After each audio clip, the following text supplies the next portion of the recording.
Efésios capítulo 3, versículo 20 e 21. Ora, aquele que é poderoso para fazer infinitamente mais do que tudo quanto pedimos ou pensamos, conforme o seu poder que opera em nós, a ele seja a glória na igreja e em Cristo Jesus, por todas as gerações, para todos sempre. Amém. Meus irmãos, a Igreja Evangélica Brasileira, de forma geral, não estou excluindo aqui a Igreja Presbiteriana, perdeu a noção do que é ser uma igreja bíblica.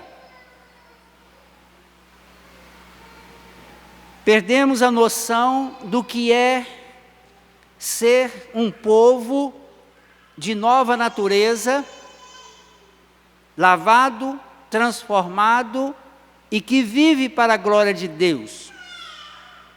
A visão atual da igreja, ela não passa do ato de pertencer a uma denominação dita evangélica. O que você é? Sou evangélico. Aí normalmente a pessoa pergunta assim, de qual igreja?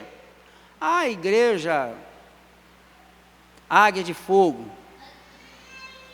A igreja, falei Águia de Fogo aqui porque eu conheço uma com esse nome. Meus irmãos, não há, na verdade, um entendimento de quem é a igreja de Cristo. Nós perdemos essa visão. Eu tenho insistido com uma ideia de que o grande problema dos nossos dias é eclesiologia, é o fato de não entendermos o que é a igreja do Senhor. Nós acabamos de chegar no meio da carta de Paulo aos Efésios. Nós estamos encerrando o capítulo 3, e a carta vai até o capítulo 6, e agora Paulo está encerrando essa primeira parte da carta, onde ele mostrou o processo de salvação, iniciando na eternidade pelo Pai, passando pelo sacrifício do Filho, e fazendo a aplicação do Espírito no coração do homem. Ele esclarece que a igreja, o povo de Deus, os salvos, os eleitos, que essa igreja é formada de homens que estavam mortos nos seus delitos e pecados, e o próprio Deus deu vida a eles, e foram vivificados pelo poder, pela graça do Senhor, mediante a fé, e tudo isso é dom de Deus.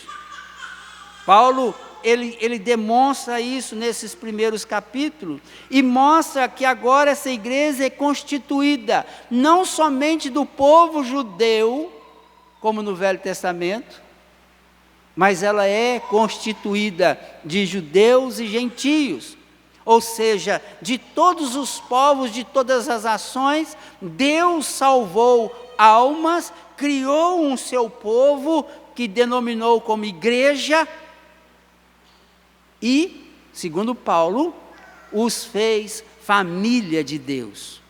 Até aqui, Paulo vem mostrando isso. Nesse capítulo 3, ele começa no primeiro versículo a demonstrar, iria fazer uma oração, não faz a oração, passa a fazer uma exposição, depois ele ora. E aqui nesse versículo 20 e 21, ele está fazendo a doxologia da oração dele.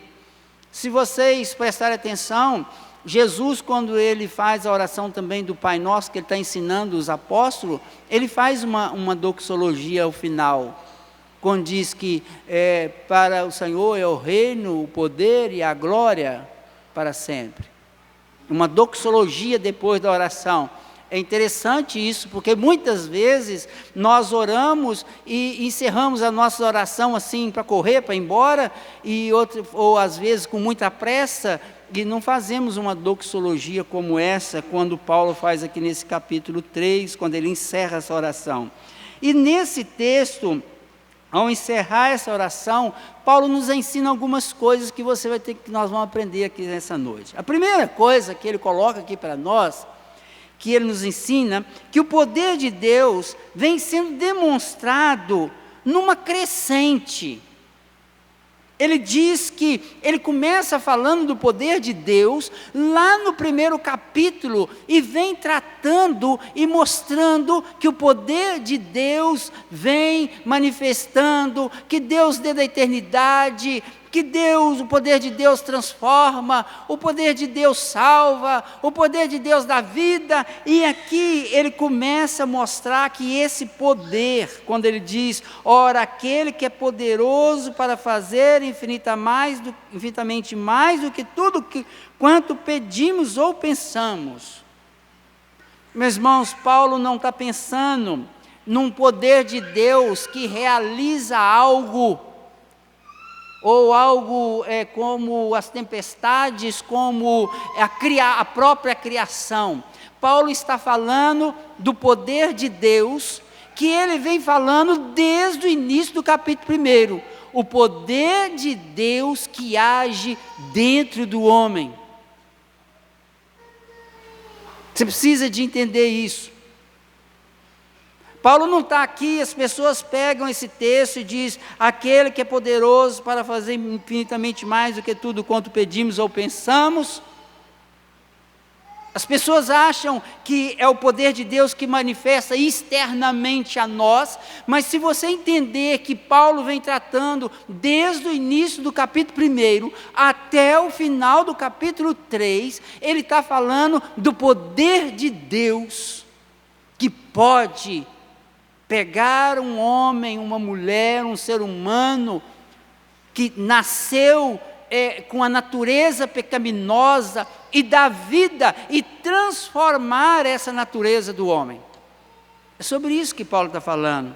O poder que opera no interior do remido, quando ele diz aí, conforme o seu poder que opera em nós. Paulo não está tratando do poder de Deus que pode abrir uma porta de oportunidade para alguém de trabalho. Ele não está falando isso, ele está falando do poder de Deus que pode operar no coração do homem. Ele está falando do poder de Deus que pode operar na vida da igreja.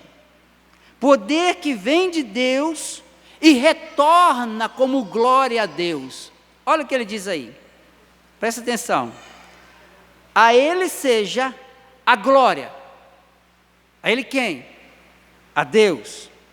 Na igreja e em Cristo Jesus, por todas as gerações, para todos sempre. Amém.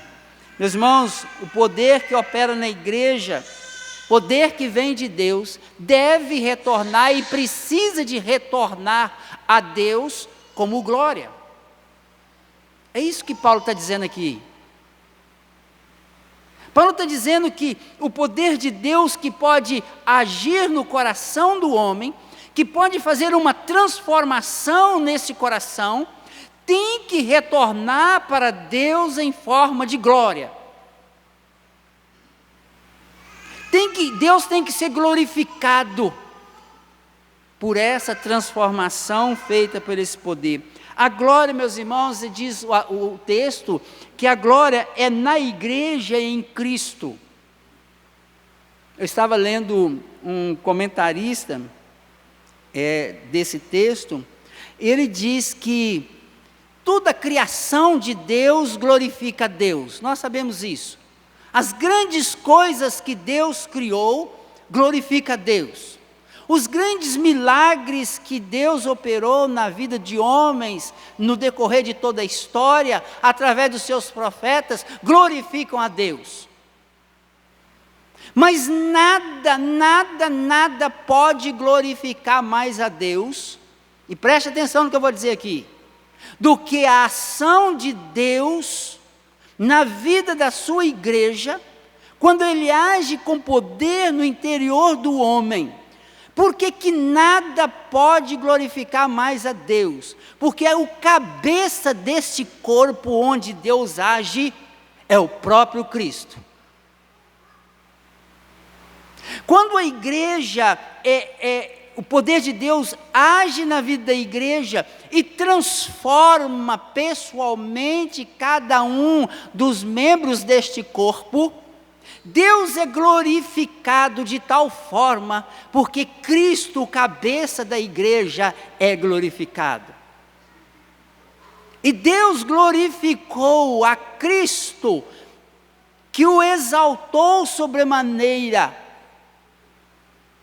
e o deu como cabeça do corpo que é a igreja.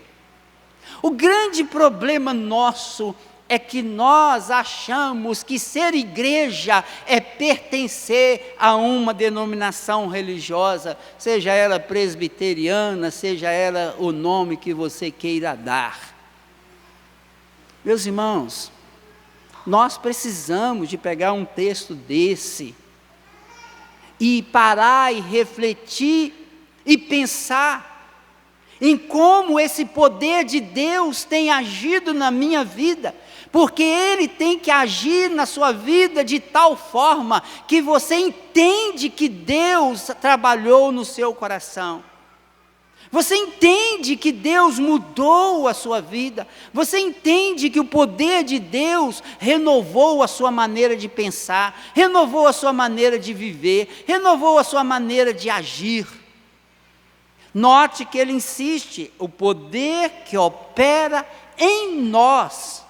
Meus irmãos, é impossível alguém dizer que é da igreja de Cristo sem experimentar uma manifestação do poder no interior.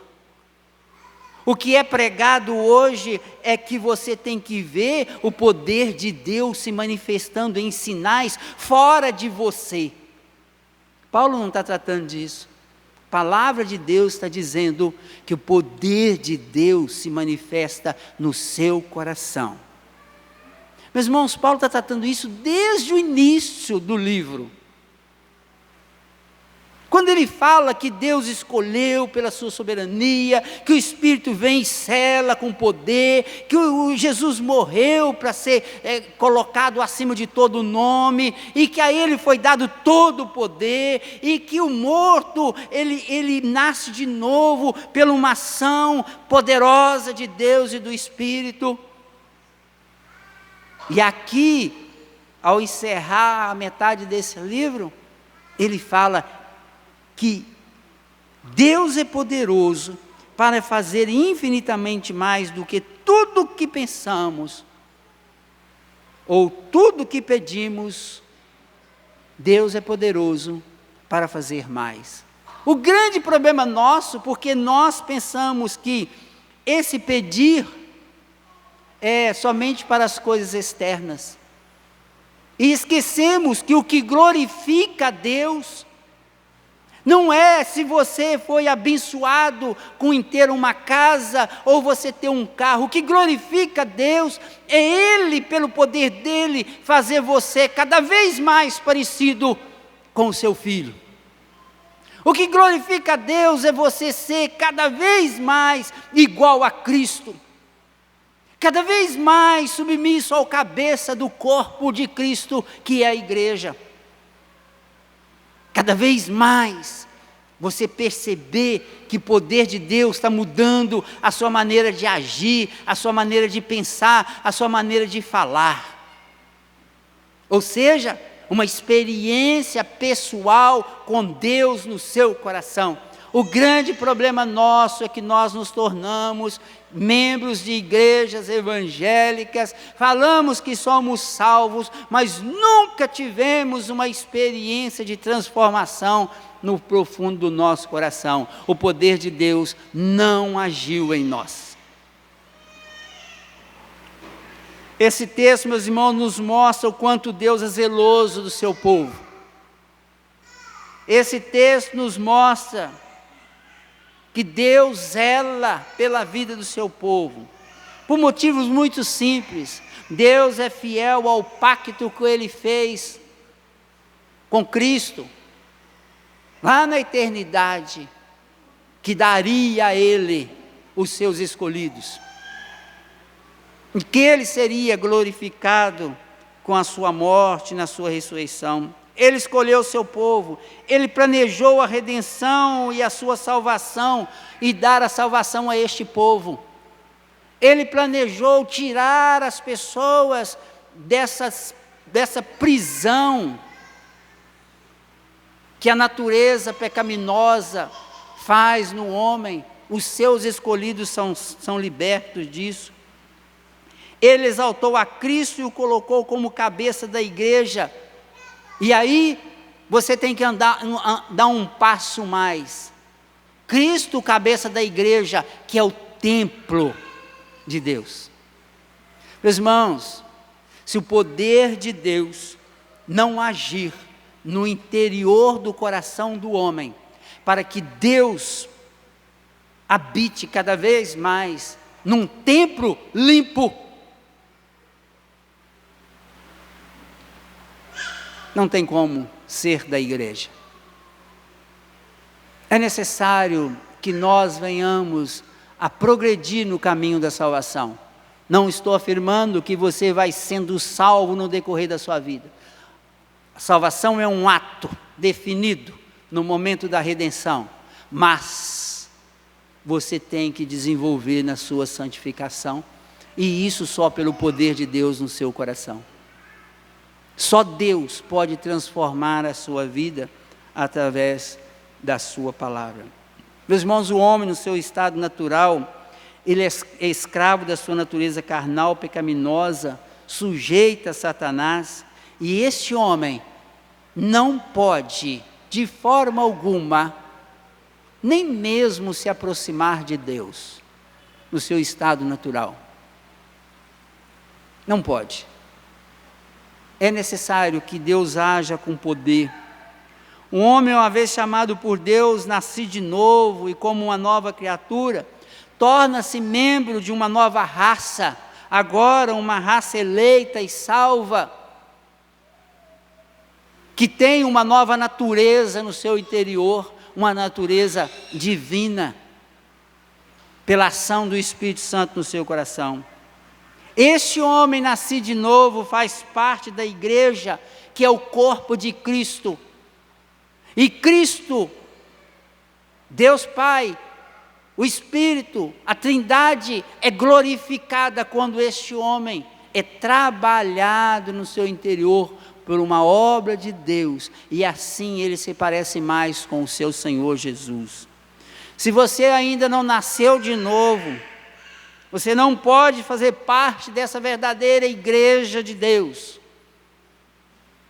Se você não nasceu de novo, você não é parte integrante da igreja que Cristo virá buscar.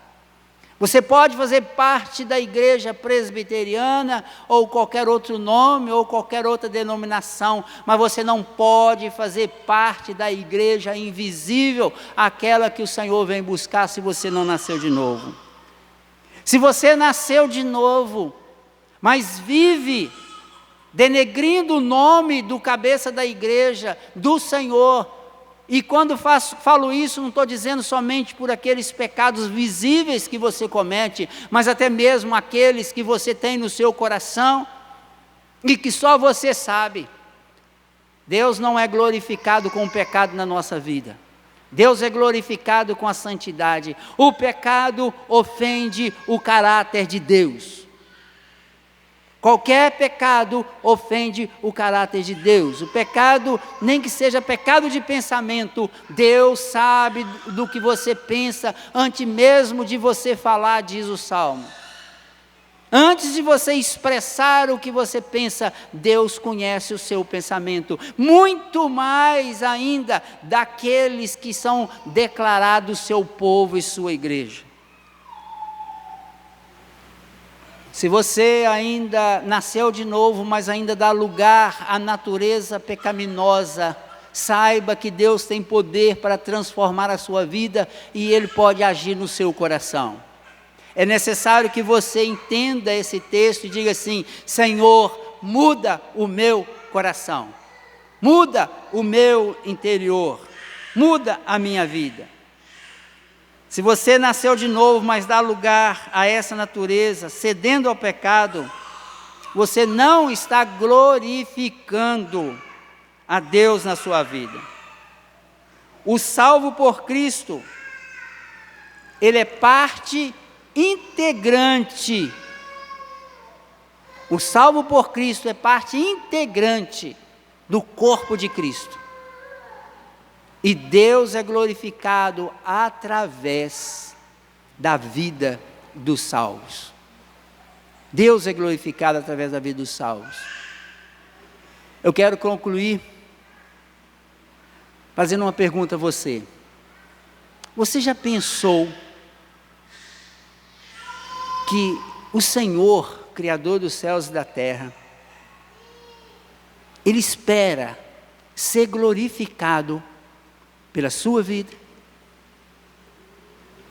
Você já pensou que cada vez que você comete algo que é contrário à palavra de Deus, você está entristecendo o Criador dos céus e da terra?